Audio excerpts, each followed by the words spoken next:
pessoal, na terceira parte deste vídeo, nós vamos fazer a correção das questões 21 a 30. 21ª questão. Ao apresentar a interdisciplinaridade como uma pseudoconcreticidade ou falsa questão, Peixoto discorre que os processos de produção do conhecimento científico contrapõem a concepção materialista e dialética da história com críticas ao, né? Então, quem fez a leitura desse artigo deve ter percebido que há críticas a esse conceito de interdisciplinaridade, né? Peixoto nos traz aquilo que estaria escondido, digamos assim, né? Nesse conceito de interdisciplinaridade. E, de fato, há essa contraposição no que diz respeito à produção do conhecimento, né? Advinda da perspectiva do materialismo histórico dialético e da produção do conhecimento advinda de outras formas de se voltar para o estudo de um objeto, de um fenômeno, né? Então, de fato, a concepção materialista e dialética da história, ela vai trazer críticas aos limites do, né? Analisando aqui as opções, nós temos positivismo e metafísica, né? Essa concepção materialista e dialética da história faz críticas ao positivismo, uma vez que o positivismo propõe essa separação sujeito e objeto que está sendo investigado, propõe essa ideia de neutralidade, né? Busca estudar as leis que regem a natureza, né? Então, a gente poderia dizer que essa perspectiva do positivismo não visa uma transformação social, né? Ela não visa também o engajamento do próprio pesquisador, né? Ela busca justamente a separação do observador com o objeto, do objeto investigado. E a concepção materialista e dialética da história, ela não vê como possível essa neutralidade.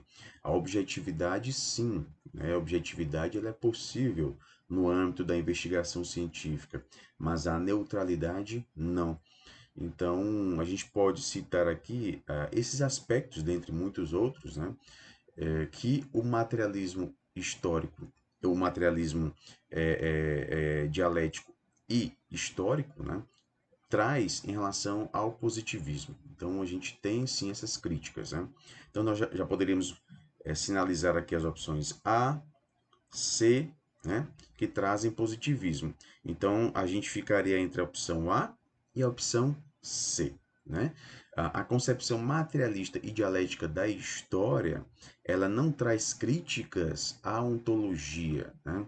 A busca, né, por aquilo que faz parte da essência, né?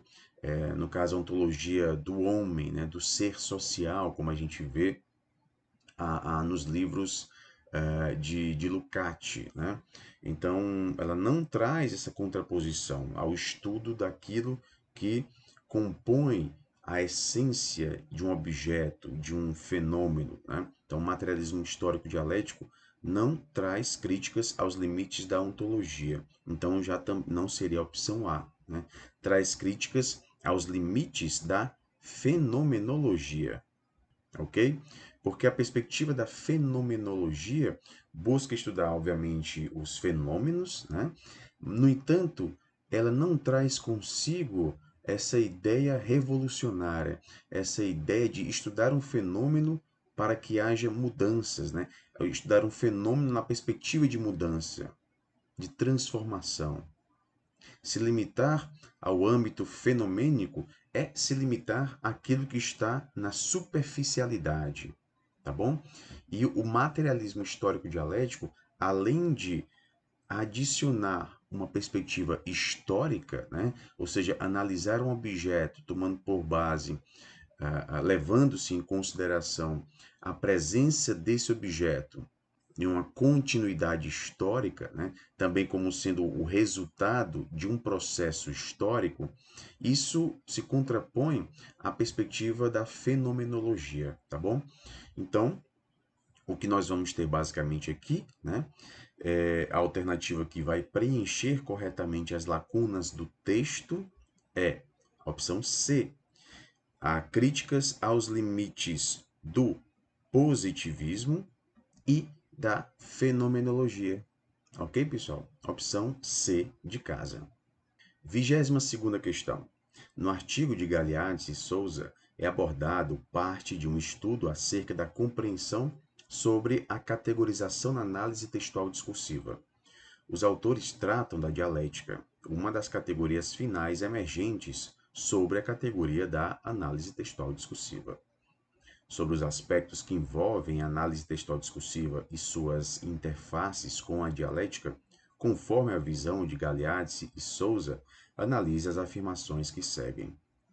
Dialética é um termo muito usado na sociologia, né? De fato, dialética é bastante utilizada, né? Esse conceito na sociologia.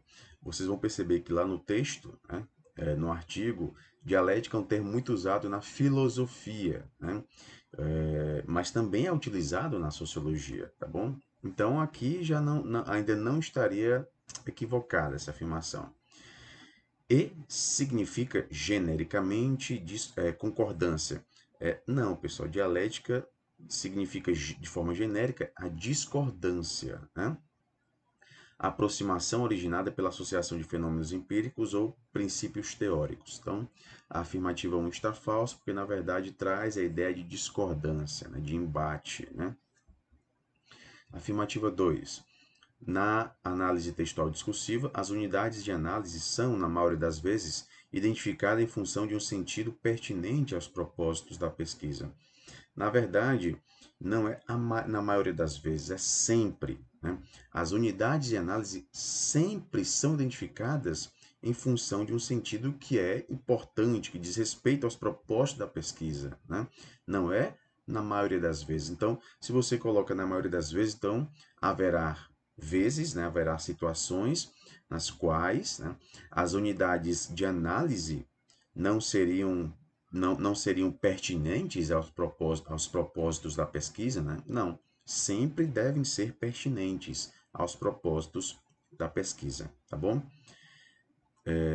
Continuando na afirmativa 3, o que se propõe na análise textual discursiva é utilizar as categorias como modos de focalizar as partes por meio do todo, né? Na verdade, aqui é o contrário, né?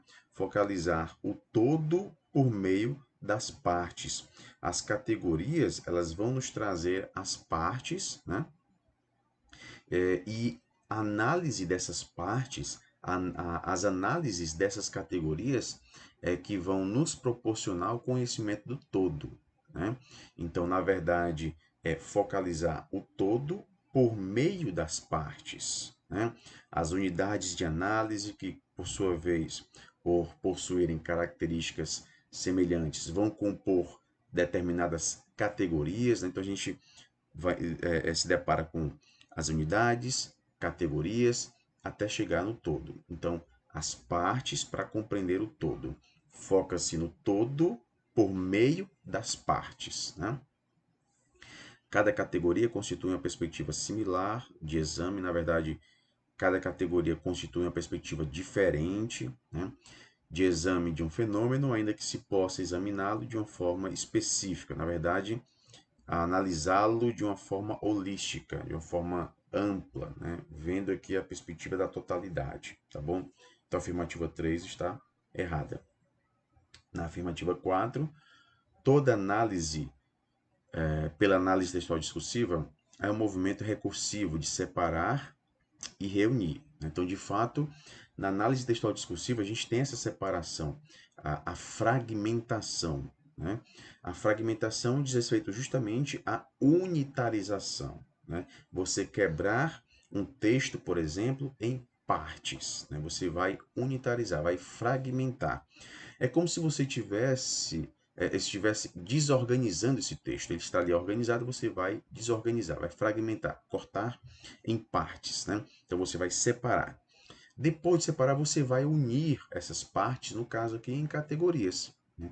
Para que depois haja a descrição dessas categorias, a análise dessas categorias, a interpretação dessas categorias, tá bom? Então, é um movimento recursivo, né? É um vai e vem, né? De separar, reunir, descrever, interpretar, analisar e sintetizar, de unitarizar e categorizar, para produzir um texto com estrutura diferente da inicial. Então, depois de você unitarizar, ou seja, separar, fragmentar, você vai unir, né? Vai sintetizar em categorias. Analisando essas categorias, você vai chegar a uma compreensão daquilo que você busca compreender, obviamente, né? Então, essa compreensão, esse texto que é o resultado das suas análises, né, é um novo texto, é um texto diferente daquele que você está analisando, né? Por isso que diz aqui, produzir um texto com estrutura diferente da inicial, né? A compreensão daquele objeto, obviamente, é resultante de um texto que foi produzido após as análises, né? E esse texto produzido é diferente do texto inicial, né? Até porque sempre que a gente faz uma pesquisa, a gente escreve sobre esse objeto que foi investigado, né? A gente traz a metodologia, analisa os dados, né? E aquilo que a gente escreve, ou seja, o resultado das nossas análises, as conclusões nas quais nós chegamos, né? Isso é um novo texto, ok? É o resultado de tudo aquilo que foi feito anteriormente, tá bom? Então a afirmativa 4 está correta. Um processo de análise a partir de categorias a priori e de teorias a priori se assemelha mais a modelos explicativos da realidade. Mesmo considerando que a análise textual discursiva é uma abordagem fenomenológica, hermenêutica, né? Analisa-se um fenômeno e, obviamente, busca-se compreender este fenômeno, né, por um exercício de hermenêutica, né, produzir conhecimento, produzir saber, né, e que a fenomenologia parte das percepções, as coisas mesmas, como se mostram ao pesquisador, né? Ou seja, o pesquisador ele se depara com um objeto que vai ser investigado, né? Como esse objeto aparece para ele, como esse objeto se manifesta para esse investigador. Obviamente, a gente vai se deparar com objeto de estudos utilizando os nossos sentidos, né? A visão, o mesmo olfato, né? A audição, né? Então a gente se depara com o objeto por meio dos sentidos, né? Então essa fenomenologia parte das percepções das coisas mesmas, como se mostram ao pesquisador, como isso se mostra para mim. A hermenêutica faz a distinção em direção mais do que a explicação e ao estabelecimento de verdades, mesmo que provisórias, a compreensão e a fusão de horizontes, né? Então, a hermenêutica ela vai buscar a compreensão daquilo que está se manifestando para o investigador, né? Compreender aquilo que se mostra para ele, compreender ali o que está no plano fenomênico, né? Então, a quinta também está correta. Então, quais são as corretas? A gente encontra na opção A, apenas 4 e 5. 23ª questão. No livro Trabalho e Formação Docente na Educação Profissional, Moura defende que os currículos das instituições de educação profissional devem ser estruturados. Opção A partir da integração entre trabalho, ciência, tecnologia e cultura, na perspectiva da formação humana unilateral. Falso, né, pessoal? Formação, e é importante a gente ter esse cuidado, né? Porque são muito próximos, né? São muito próximas as palavras, né? Os vocábulos. Omnilateral, né? Ou seja, uma perspectiva ampla, né? Holística, né? E unilateral, apenas um lado, uma perspectiva, né? Então, não é formação humana unilateral, né? Seria uma formação humana integral ou omnilateral, né? Ok? Mas no que diz respeito a esse artigo, né? O conceito utilizado é formação humana integral. Opção B, a partir da integração entre trabalho, ciência, tecnologia e cultura, na perspectiva da formação humana integral. Exatamente esta opção, né? Na opção C, a partir da integração entre capital, ciência e tecnologia, não, tira esse capital, né? A opção D, a partir da integração entre capital, ciência, também não, né? Não tem a ideia de se integrar o capital, tá bom? Então a opção correta da 23ª questão é a opção B de bola. 24ª questão. Segundo Coenzer, ao contrário do Taylorismo-Fordismo, na acumulação flexível, as competências não são previamente definidas e estabilizadas, né? Então, essa perspectiva do Taylorismo e Fordismo é como se a gente tivesse uma rigidez maior nessas competências, né? O trabalhador, ele precisa ter determinados conhecimentos, né, para atuar no âmbito do Taylorismo-Fordismo. E há uma rigidez muito grande. Por quê? Porque a perspectiva de mudança de função é muito pouca, né? Normalmente ele desenvolve aquela mesma função durante anos, né? Então há uma rigidez no que diz respeito à competência que ele deve ter, né? Já na acumulação flexível, a gente sai dessa rigidez e parte, obviamente, para a ideia de uma aprendizagem flexível, né? Um trabalhador flexível, um trabalhador que possa desenvolver atividades diferentes, um trabalhador que possa migrar, né, para diversas funções numa mesma empresa ou até mesmo em âmbitos diferentes, né? Quem aqui, eu costumo até perguntar nos cursos, né? Quem aqui não conhece ou mesmo não vivenciou, né, essa situação de mudar de profissão, mudar totalmente de área, né? Nós temos colegas que migraram de diversas áreas diferentes, né? Então, hoje, há uma necessidade maior por essa formação flexível, né? Uma capacidade maior para você, de você se adaptar a determinadas funções. Então, nessa perspectiva da aprendizagem flexível, né? a, a capacidade de se adaptar, ela chega a ser mais importante do que o próprio currículo da pessoa, né? Mas vamos lá. Qual das seguintes alternativas é correta em relação à acumulação flexível? Opção A. No novo regime de acumulação flexível, é o conhecimento da ciência e da tecnologia que será o diferencial para os trabalhadores. Na verdade, o que vai ser o diferencial é a capacidade de ser flexível e não propriamente o conhecimento da ciência e da tecnologia. Lembre-se, estamos falando da acumulação flexível. Então, o que importa mais? Importa mais a capacidade de ser flexível, né? Opção C. No regime de acumulação flexível, o que indica a contratação do trabalhador não é ter ou não ter determinada qualificação, mas a adaptação às demandas do processo de produção, que ora poderá incluí-lo pela sua qualificação, ora poderá excluí-lo de determinada cadeia produtiva, a depender da tarefa necessária por meio da terceirização ou subcontratação. Então, o que nós temos aqui na opção B é de fato um retrato desta realidade, né? Nessa acumulação flexível vai importar muito, né, essa capacidade de ele se adaptar às demandas do processo de produção. E dependendo, ele pode ser incluído pela sua qualificação ou pode ser excluído também pela sua qualificação, né? Mas essa qualificação para desempenhar atividades diferentes. Ele é qualificado para isso, né? Então, muitas vezes, o que define a sua qualificação não é nem propriamente o seu currículo, mas essa capacidade de ele se adaptar, né? Opção C.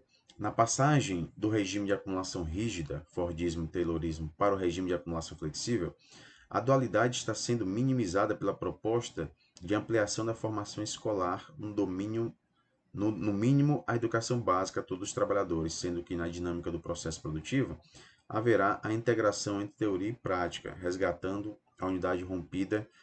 Na verdade, não haverá essa integração entre teoria e prática, né? Não há integração teoria e prática, né, nessa passagem, tá bom? Então, a C está falsa. Na D, as qualificações previamente definidas e invariáveis com ampliação da escolarização é falso, né, pessoal? A gente está falando aqui da acumulação flexível, essa ideia de flexibilidade, né? Essa ideia de possibilidade de alteração, né? Então, as qualificações previamente definidas e invariáveis não são relativamente estáveis, né? Então, não são invariáveis. Elas variam sim, tá bom? Variam sim. Então, a opção D está falsa. Então, de fato, a única opção correta da 24ª questão é a opção B de bola. 25ª questão. Explicar é produzir o discurso midiático. E entender é desalienar-se, é decifrar, antes de tudo, o mistério da mercadoria. É ir além do capital, né? Esse mistério da mercadoria, que em alguns livros nós encontramos, né? O fetiche da mercadoria, aquilo que, digamos, dá vida à mercadoria, ou faz com que a mercadoria para nós tenha vida, né? Então vamos lá. Analise as seguintes afirmações. A educação deve ter como condição necessária o acesso à escola e a reforma de seus procedimentos para corrigir a ordem estabelecida. Falso, pessoal. Por quê? Porque na perspectiva que nós encontramos em Para Além do Capital, né, a educação para além do capital, né, é de que a educação não deve se limitar à escola. Então, a educação não deve ter como condição necessária o acesso à escola. A educação ela vai muito além da escola. A educação ela é para toda a vida, não se limita à escola. Então, a escola não é vista nesse livro como uma condição necessária para se ter educação. Ok, pessoal? Então, a afirmativa 1 está falsa. Afirmativa 2. A educação não deve qualificar para o mercado, e ela não é negócio, é criação e é para a vida. Exatamente, né? A educação não deve qualificar para o mercado de trabalho. Ela deve qualificar, digamos, para o mundo, né? O mundo da própria produção humana, né? Então, não deve se limitar ao mercado. E como nós estamos a todo momento nos produzindo, né? Nós estamos a todo momento agindo para existir, então a educação ela deve ocorrer durante toda a vida. Ela é para toda a vida. A educação não deve ser transferência de conhecimento, mas é testemunho de vida e conscientização. Ok, também. A educação deve promover a emancipação humana associada às transformações estruturais da sociedade. Ok, também. Né? A tarefa do educador é pensar globalmente na perspectiva pregoada pelas internacionais de trabalhadores. Falso, pessoal. Por quê? Porque o próprio Mesaros nos traz, né, que as propostas das internacionais dos trabalhadores, né, elas devem ser analisadas à luz do momento histórico em que elas ocorreram, né? Então, nós temos momentos históricos diferentes. Então, essa perspectiva pelas internacionais de trabalhadores, elas se limitaram àquele contexto histórico, tá bom? Então, não deve haver aqui essa limitação, né, do educador. Ele não deve se limitar àquilo que foi apregoado pelas internacionais. Né? Afirmativa 6. A ação política deve substituir a educação continuada. Falso. Nada deve substituir a educação continuada. Ela sempre deve existir, né? Não deve ser substituída. Então, analisando aqui as opções, né, a gente tem como afirmativas verdadeiras a 2, a 3 e a 4. Então, nós chegamos aqui à opção A. Né? Então, a opção correta da 25ª questão é a opção A. 26ª questão. Manacorda afirma que a ciência é ciência real apenas quando procede da própria sensibilidade e complementa com a compreensão de Marx relativa à ciência natural e à ciência do homem, representada na alternativa. Então vamos lá.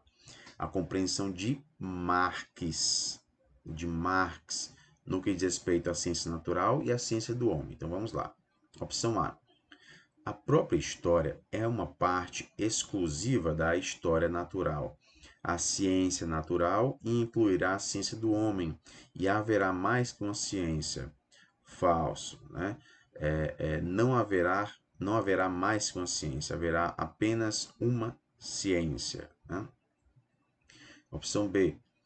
A própria história é uma parte real da história natural, da humanização da natureza.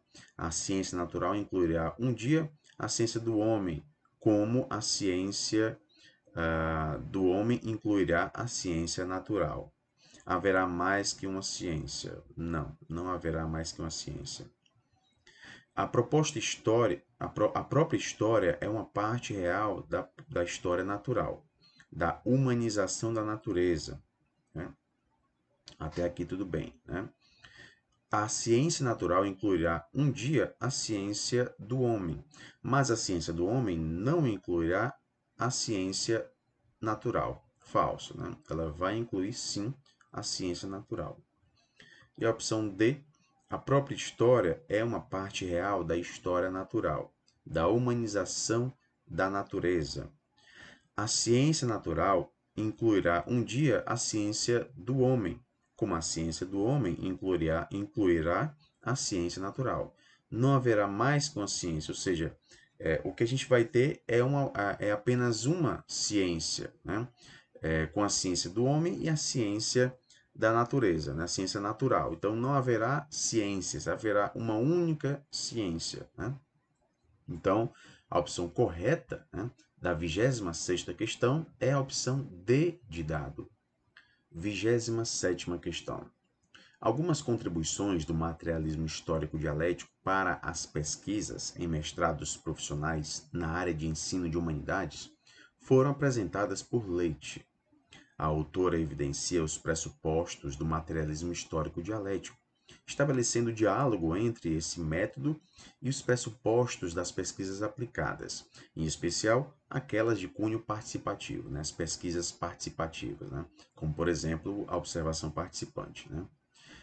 Nesse contexto, assinale as afirmações verdadeiras com V e as falsas com F.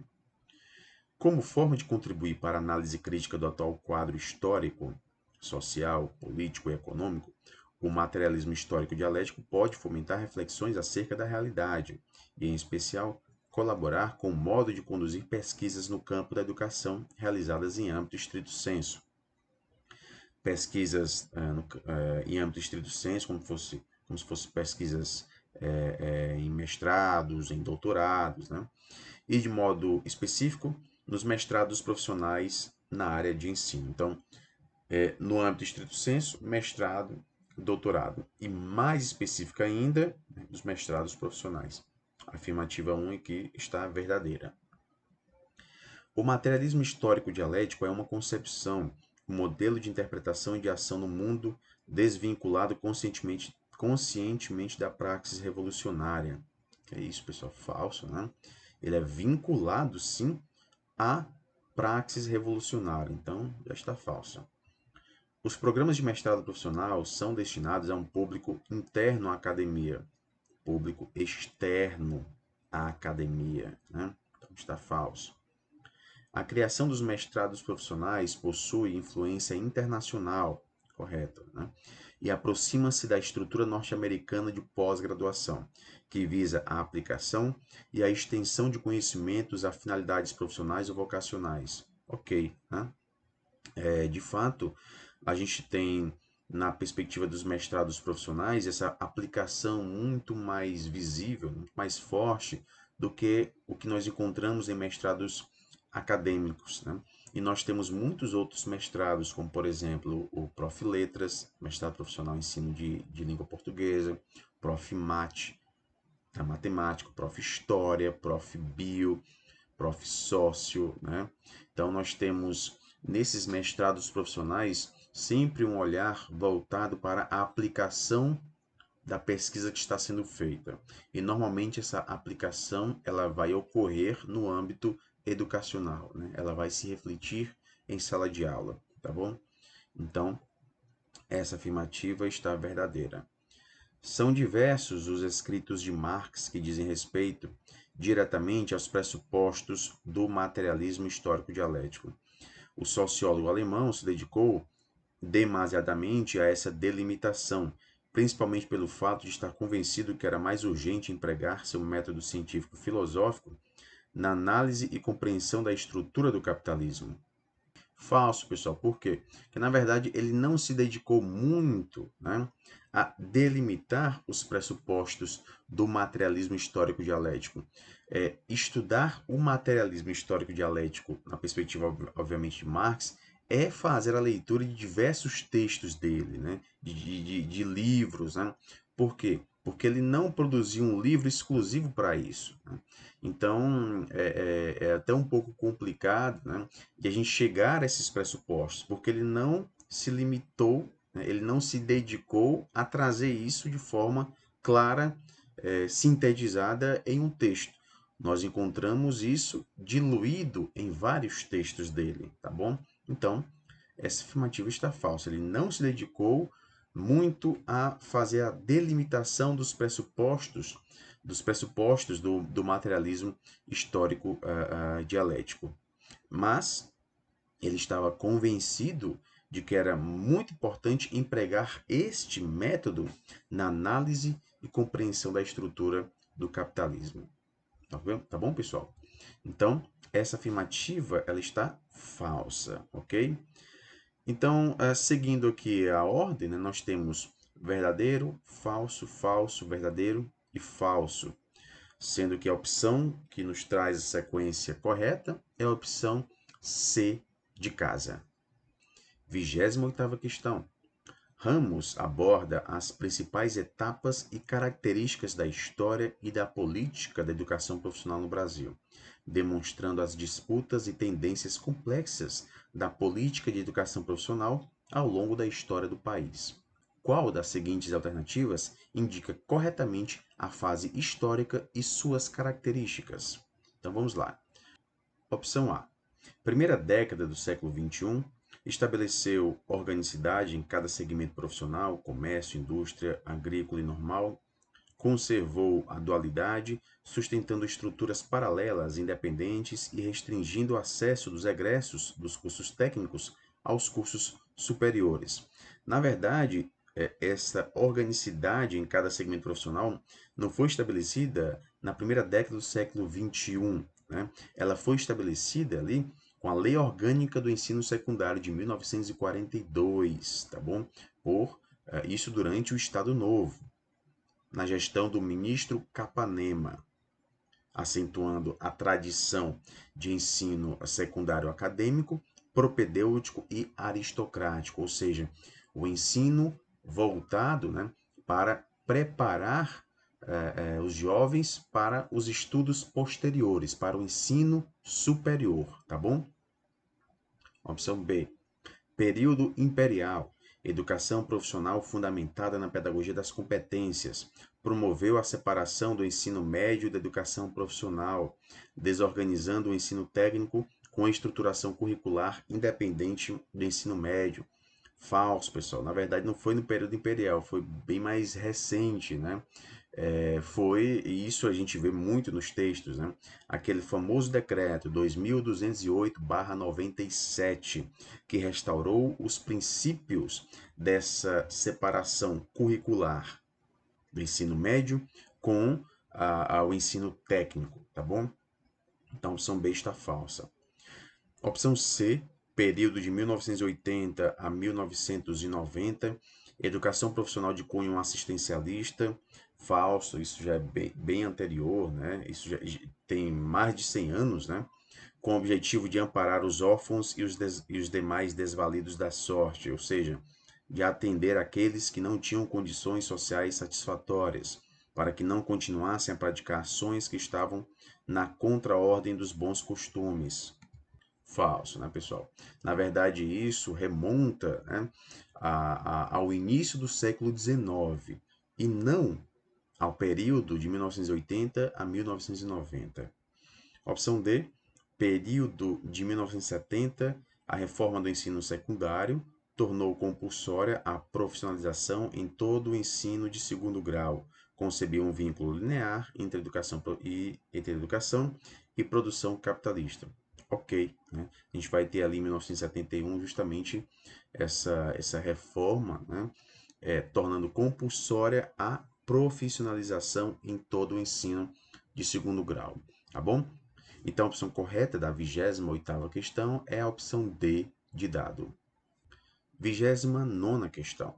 No artigo O Ensino Integrado, a Politecnia e a Educação Omnilateral, por que lutamos?, Seavata discorre acerca dos aspectos que envolvem o ensino integrado, a politecnia e a educação omnilateral.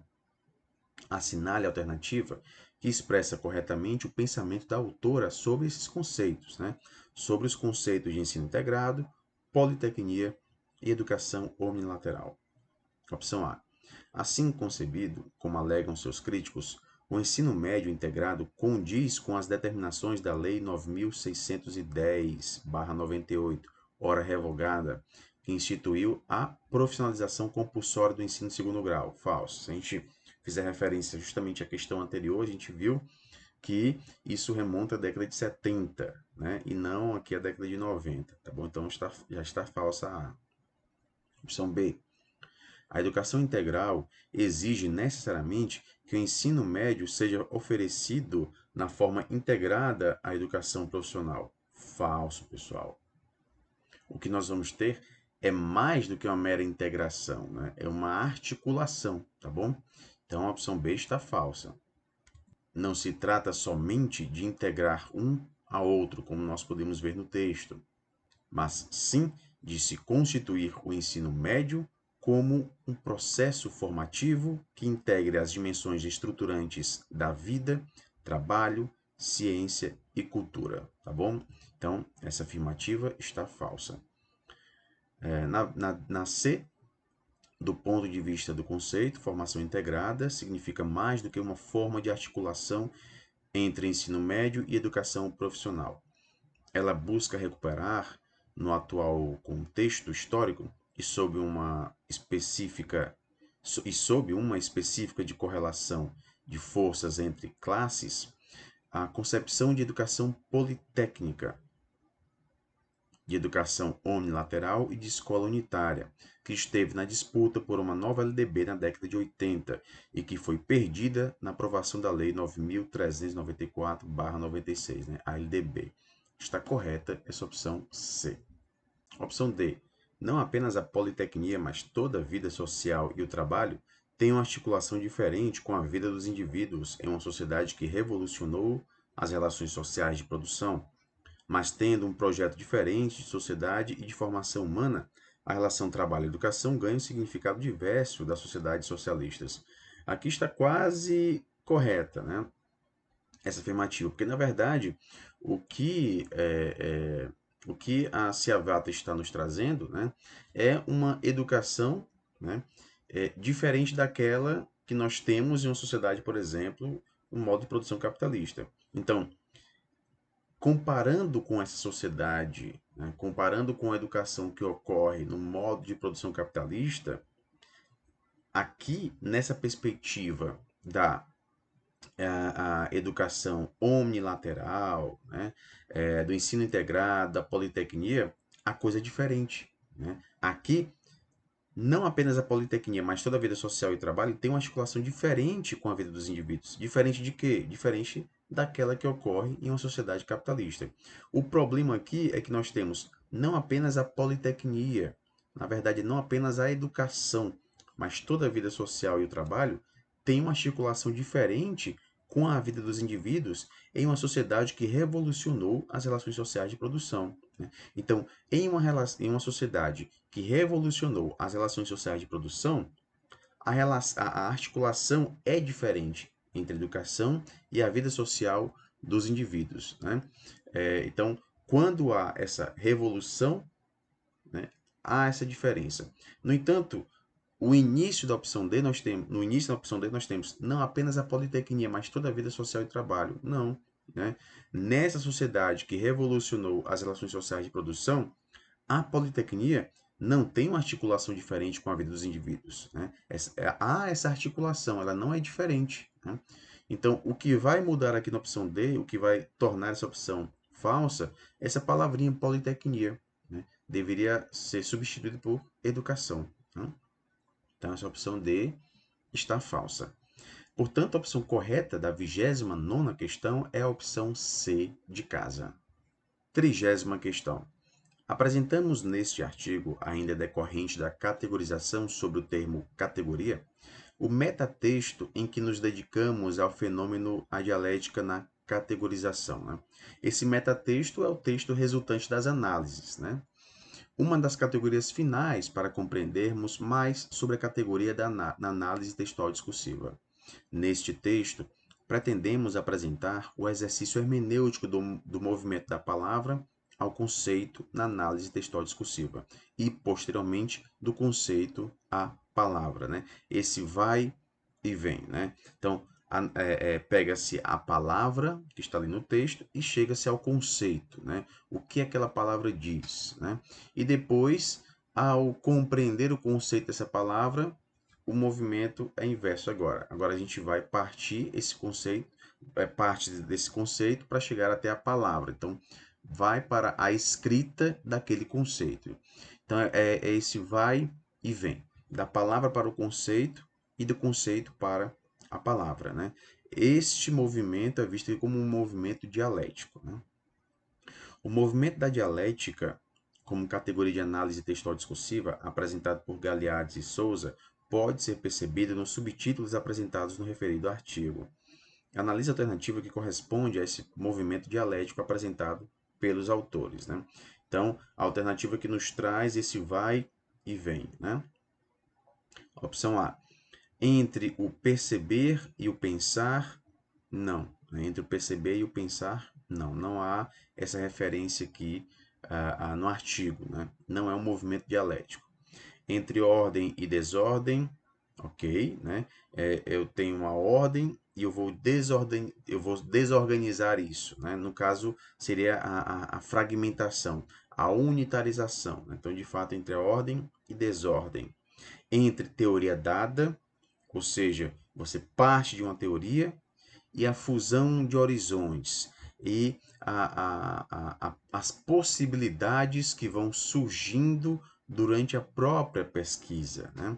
Então, entre uma teoria dada e os horizontes que vão surgindo, aquilo que não é dado, mas que vai surgindo durante a própria pesquisa, né?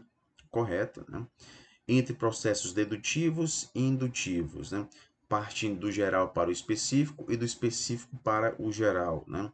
Da unidade da análise para a síntese e da síntese para a análise, né? Então, há esse movimento dialético também. Então, a opção B, ela nos traz, de fato, a opção correta da 30ª questão. Na opção C, a dialética na categorização entre o mundo ideal e o mundo das cópias imperfeitas. Não, né? E a opção D, a dialética na categorização das mudanças de base material e base intelectual. Também não, não há essa referência aqui como sendo um movimento dialético no texto, tá bom? Então, a opção correta da 30ª questão é a opção B de bola. E nós finalizamos aqui a terceira parte de correção deste Exame Nacional de Acesso ao Profet, tá bom? Bons estudos a todos e até a próxima.